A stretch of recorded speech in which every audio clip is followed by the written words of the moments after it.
Seorang warga desa Senda Mukti ditemukan tewas di dalam rumahnya sendiri dengan kondisi terikat. Korban bernama Karim ini diduga korban perampokan.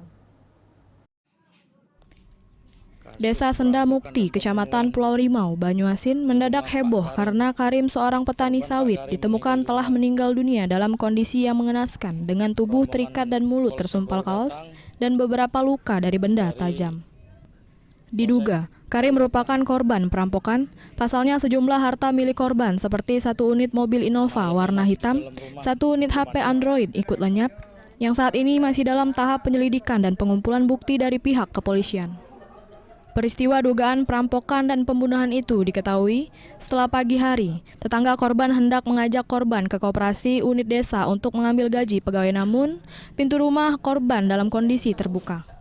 Namun mobil dan korban tidak terlihat. Korban yang dalam beberapa hari tinggal sendirian di rumah sementara istri Syaidah berada di Palembang akibat terjadi pertengkaran. Ada keributan keluarga dari tanggal 25 bulan 2. Sudah itu kami keluar dari rumah, nginep 2 hari di rumah tetangga. Tanggal 27 kami ke Palembang.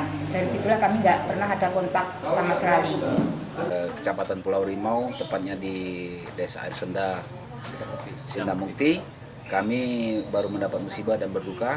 Warga kami salah satunya ada meninggal dunia diduga perampokan. Dari Banyuasin, Ahmad Syaiful, iNews melaporkan.